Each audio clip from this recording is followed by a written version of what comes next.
네, 정부가 통합진보당에 대한 정당 해산 심판을 청구한 것은 1년 전이었습니다. 1년 동안 이어진 사상 초유의 정당 해산 심판을 되돌아보겠습니다.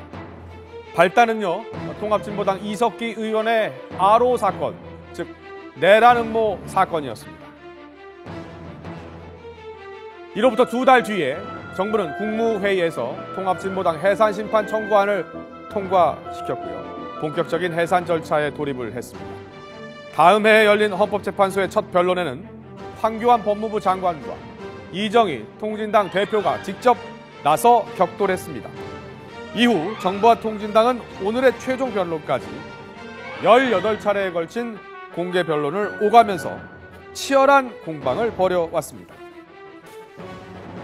오늘 통진당 정당해산 심판 최종 변론에는 정당해산 심판을 청구한 정부의 법률상 대표로 황교안 법무부 장관, 피청구인 자격으로 이정희 통합진보당 대표가 출석을 했습니다. 지난 1월 첫 변론에 참석했던 두 대표, 오늘 재격돌이 예상이 됐습니다. 이번 심판의 3가지 쟁점 살펴보겠습니다. 네. 먼저 통합진보당의 목적과 활동이 자유민주주의에 기초한 대한민국의 헌정에 위배되는지 여부입니다. 지난 1월 있었던 첫 변론에서 양측 대표의 모습 직접 들어보시겠습니다. 북한의 대남 혁명 전략에 따라 대한민국을 파괴하려는 당의 기본 노선에 근거한 것입니다. 독재의 첫 번째 징표는 바로 집권자가 야당의 활동을 방해, 금지하는 것입니다. 법무부는 통합진보당이 북한식 사회주의 이념을 추종했다면서 위헌을 주장하고 있고요. 반면 통합진보당은 새로운 진보정치 이념이지 북한과의 연계성은 없다면서 소수 정당 탄압이라고 맞섰습니다. 자, 이 관련 소식 잠시 뒤에 전해드리고요. 속보부터 전해드려야 될 것 같습니다. 속보 전해드리겠습니다. 유병헌 씨의 최측근, 또 앞서 세모그룹 계열사의 브레인으로 알려진 김필배 씨 인천공항에 도착한 화면 보여드렸는데요. 지금 보고 계신 화면은 인천지검에 도착한 화면입니다. 네, 김필배 씨 지금 모습 보고 계시는데요. 앞서 도착할 때는 모자를 쓰고 있었는데요. 지금은 마스크까지 쓰고 있고요. 검정색 옷으로 갈아입은 것 같습니다. 네, 지금 바로 인천지검 조사실로 향하는 모습 보고 계십니다. 유병헌 씨의 최측근이고요. 세모그룹 계열사의 브레인으로 알려졌습니다. 사실상 유병헌 씨 오른팔로 알려져 있었죠. 몇 가지 여쭤보겠습니다. 자수를 결심하시게 된 이유는 무엇입니까? 장기간 도피는 왜 하셨습니까? 선생님 좀만 크게 말해주세요. 장기간 도피 왜 하셨습니까? 앞에 좀 빠져주세요. 뭐 하셨다고요? 퇴직해서 쉬고 계셨다는 건가요?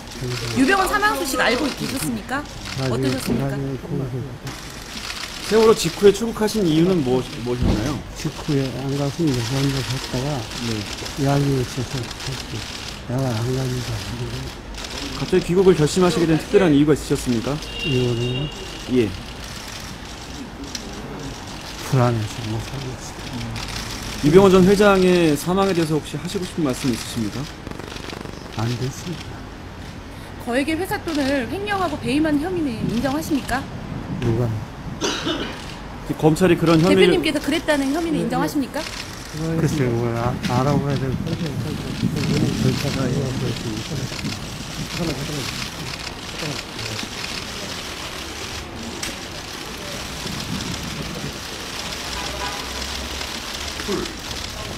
보이시죠? 네, 김필배 씨 조금 전 보신 것처럼 지금 인천지검 조사실로 향했습니다. 기자들의 여러 가지 질문에 대답을 했는데요. 마스크를 쓰고 있어서 잘 들리지가 않았습니다. 다만 몇 마디 들린 것은 자신은 쉬려고 미국으로 도피를 했다. 이렇게 답을 했죠. 김필배 씨는 세월호 참사 사흘 뒤인 지난 4월 19일 미국으로 출국을 했습니다. 그 뒤에 검찰과 미국 사법당국이 7달 가까이 추적을 했지만 끝내 나타나지 않았었고요. 며칠 전 갑자기 검찰에 자수를 하겠다고 밝혀왔습니다. 그리고 오늘 인천공항에 도착을 했고 지금 보신 것처럼 인천지방검찰청 조사실로 향하게 됐습니다. 네, 계열사 지배구조를 사실상 설계했고요. 세모그룹 경영의 핵심 역할을 맡아왔습니다. 때문에 유병헌 씨의 숨겨진 재산을 가장 많이 알고 있을 것으로 추정이 되고 있습니다. 네, 관련 소식은 잠시 뒤에 이어지는 뉴스 시간에 자세히 전해드리고요. 통합진보당 해산 최종 변론 쟁점 한 번 더 살펴보도록 하겠습니다. 두 번째 쟁점부터 살펴보죠. 작년 5월에 있었던 아로 사건과의 연관성도 지금 쟁점입니다. 이번 심판의 근본적인 원인이 된 부분이죠. 법무부는 이석기 의원의 이 합정동 회합을 지하혁명 조직으로 보고 통합진보당의 정당 활동과 연결지어서 위헌성을 주장하고 있습니다. 통합진보당의 핵심 세력이라는 거죠. 하지만 통합진보당은 이 모임이 정당 활동이나 폭력혁명과는 관계가 없는 시국 토론회였다, 친목 모임이었다, 아로는 실체가 없다라고 항변을 하고 있습니다. 더불어 이석기 의원의 내란음모 사건 항소심에서 재판부가 내란음모 혐의를 무죄로 판결하고 12년을 선고했던 1심보다 3년 감형된 징역 9년을 선고한 것을 강조하고 있습니다. 마지막 쟁점은 정당 해산 시에 의원직 상실 여부입니다. 법무부에서는 국회의원 지위가 정당에 귀속되기 때문에 정당이 해산되면 이에 따라 의원직도 상실돼야 한다는 입장이고요. 통합진보당 측에서는 헌법에 정당이 해산됐을 경우에 의원직을 함께 상실한다는 규정이 없고 국민의 선출을 받은 것이기 때문에 의원직은 유지돼야 한다는 입장을 굽히지 않고 있습니다. 이런 가운데 오늘 법무부에서는 새로운 증거를 제출했습니다. 통진당 정당 해산 심판 최종 변론 전에 양측이 제출한 서면 증거를 정리하는 시간을 먼저 가졌습니다. 손독기와 협박 편지.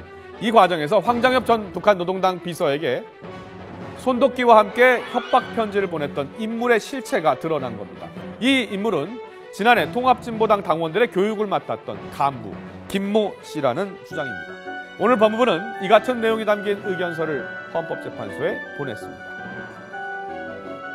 네, 이 새로운 증거가 과연 통진당 해산 심판에 어떤 영향을 주게 될까요? 또 1년 넘게 이어온 정당 심판이 연내로 마무리될 수 있을까요? 지금까지 통진당 해산 심판까지의 과정 또 심판의 세 가지 쟁점 살펴봤습니다.